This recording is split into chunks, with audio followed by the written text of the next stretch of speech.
हाँ जी, जिस वक्त का इंतजार था, ये जो न्यू अटेम्प्ट का फर्स्ट पेपर था एमसीक्यू के साथ आने वाला अपना एडवांस्ड अकाउंटिंग का पेपर हो चुका है और काफी बच्चों से काफी स्टूडेंट से रिव्यूज मिले हैं सर।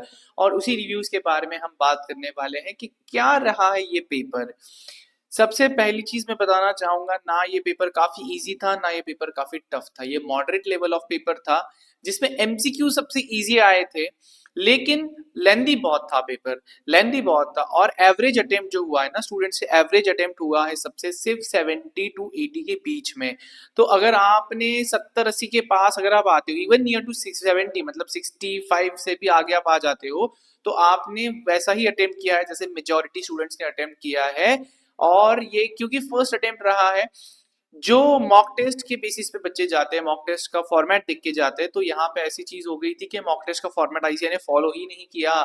जी हाँ सर, आईसीआई ने मॉक टेस्ट का फॉर्मेट ही नहीं फॉलो किया। 7-7 मार्क के दो क्वेश्चन डाल दीजिए क्वेश्चन नंबर 1 में, मतलब जो पहला क्वेश्चन था। और एमसीक्यू इजी थे, एमसीक्यू डील करने लायक थे। और बाकी तो एज सच एकदम मॉडरेट रिव्यूज है, ज्यादा खुश भी नहीं है बच्चे और ज्यादा दुखी भी नहीं है कि सर बहुत खराब गया, और ऐसा भी कुछ रिव्यूज नहीं आया कि बहुत अच्छा गया है। बीच में है, मिडल में है, 70 to 80 मार्क्स का एवरेज अटेम्प्ट हुआ है। तो इतना जरूर हम कह सकते हैं कि इस फर्स्ट ग्रुप में अभी भी कोई ऐसा पेपर जरूर रहेगा जो गेम चेंजर बनेगा, जो आपको बहुत ज्यादा मार्क्स लाके देगा, जो आपके लिए एग्रीगेट का काम करने वाला है सर।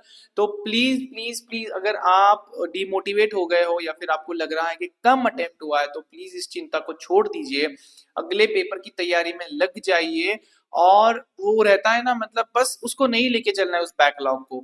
ये जो है ना, कितने मार्क्स आएंगे, कितना अटेम्प्ट किया है, ये सब चीजें आप जब पेपर हो जाएगी उसके बाद आप वापस देख लेना। लेकिन मैं वापस बता रहा हूँ, एवरेज स्कोर जो रहेगा बच्चों का वो रहेगा 55 से लेके 65 के बीच में, क्योंकि अटेम्प्ट ही 70 से 80 का हुआ है। तो प्लीज टेंशन नहीं लेना है अगर ज्यादा अटेम्प्ट नहीं हुआ है। और हाँ जी, एक्यूरेसी रेट बहुत ज्यादा रही है इस बार। स्टूडेंट्स का कहना ऐसा रहा है कि सर जितना भी अटेम्प्ट किया है उसमें भी कॉन्फिडेंस थोड़ा अच्छा है, लगता है कि जो भी किया है उसमें एटलीस्ट 80-85% मार्क्स स्कोर हो जाएंगे। मतलब अगर 60 मार्क का अटेम्प्ट किया है तो मिनिमम 50 मार्क्स की गारंटी हम लेके चल रहे हैं। तो इसी के साथ यही रिव्यू रहा है एडवांस अकाउंटिंग के पेपर का। और मुझे नहीं लगता ये पेपर में ज्यादा कॉम्प्लेक्सिटीज थी, यह पेपर ये ज्यादा इजी था, मॉडरेट लेवल का पेपर था। और अटेम्प्ट कर सकते थे अगर आपका प्रिपरेशन हुआ था अच्छे से। और जिसने कंसोलिडेशन छोड़ भी दिया वो भी इस पेपर में खुश था, क्योंकि कंसोलिडेशन सर ऑप्शन में आया था, जबकि कंसोलिडेशन के लिए कभी ऑप्शन नहीं रहता था पुराने एडवांस अकाउंटिंग में। तो लग जाइए अगले पेपर की तैयारी में। कुछ भी दिक्कत हो तो बिंदास मुझसे व्हाट्सएप पे मैसेज करके बात कर सकते हो। Thank you guys.